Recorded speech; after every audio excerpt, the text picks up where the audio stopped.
जय Malhar news चॅनलच्या सर्व प्रेक्षकांना सपना चौधरीचा नमस्कार। एल नॉनोचा प्रभाव राहणार। खरीप हंगामाबाबत मुख्यमंत्री फडणवीसांच्या महत्त्वाच्या सूचना देण्यात आल्या। मुख्यमंत्री देवेंद्र फडणवीस यांच्या अध्यक्षतेखाली राज्यस्तरीय खरीप हंगाम नियोजन बैठक 2026 घेण्यात आली। यावेळी उपमुख्यमंत्री एकनाथ शिंदे, उपमुख्यमंत्री सुनेत्रा अजित पवार, मंत्री दत्तात्रय भरणे, मंत्री भरत गोगावले, राज्यमंत्री ॲडव्होकेट आशिष जयस्वाल, विविध विभागांचे मंत्री, राज्यमंत्री तसेच वरिष्ठ अधिकारी उपस्थित होते।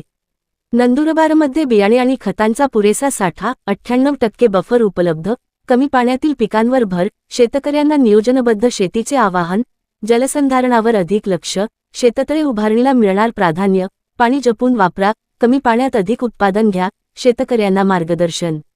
राज्याचे मुख्यमंत्री देवेंद्र फडणवीस यांनी खरीप हंगामाच्या पार्श्वभूमीवर राज्यस्तरीय आढावा बैठक घेत आगामी पावसाबाबत महत्त्वाच्या सूचना दिल्या आहेत। यावर्षी राज्यासह नंदुरबार जिल्ह्यावर एल नॉनोचा प्रभाव राहण्याची शक्यता वर्तवण्यात आल्याने पावसाची परिस्थिती आव्हानात्मक राहू शकते, अशी शक्यता व्यक्त करण्यात आली आहे। या पार्श्वभूमीवर शेतकऱ्यांनी नियोजनबद्ध शेतीकडे वळण्याचे आवाहन करण्यात आले आहे। नंदुरबार जिल्ह्यातील मुख्य पिकांमध्ये कापूस आणि सोयाबीनचा समावेश असून खरीप हंगामासाठी बियाणे आणि खतांचा पुरेसा साठा उपलब्ध असल्याची माहिती बैठकीत देण्यात आली।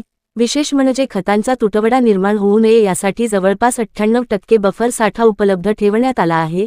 एल नॉनोच्या संभाव्य परिणामामुळे कमी पाण्यात येणाऱ्या पिकांच्या लागवडीवर भर देण्याच्या सूचना देण्यात आल्या आहेत।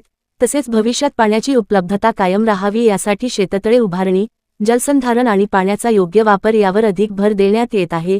कमी पाण्यात अधिक उत्पादन घेण्यासाठी आधुनिक शेती पद्धतींचा अवलंब करण्याचे आवाहनही बैठकीत करण्यात आले। या संदर्भात नंदुरबार जिल्हा कृषी अधीक्षक शंकर किरवे यांनी अधिक माहिती दिली आहे।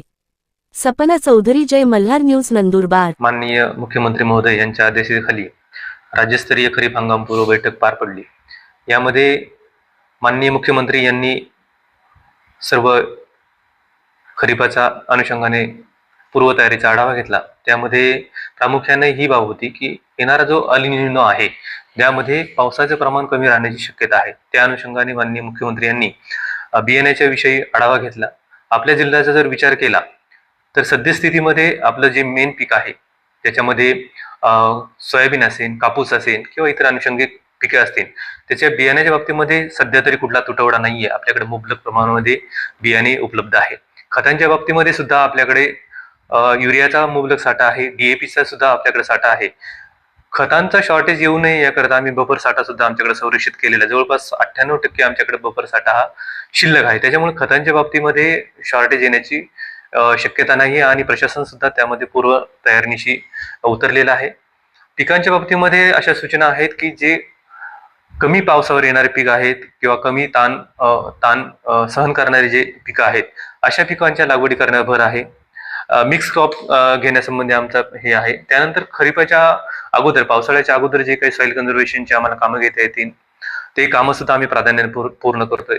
शेततळे सुद्धा पूर्ण करण्याचा आमचा प्रयत्न चालू आहे। जे लाभार्थ्यांनी शेततळ्यासाठी अर्ज केलेला आहे त्याचे सुद्धा शेततळे आमचे काम चालू आहेत। इतर जे काही अनुषंगिक सूचना आहेत, शेतकऱ्यांना BBFचा वापर करणे असेल किंवा पाणी जपून वापरणे असेल त्याचे प्रचार प्रसिद्धी आम्ही करतोय।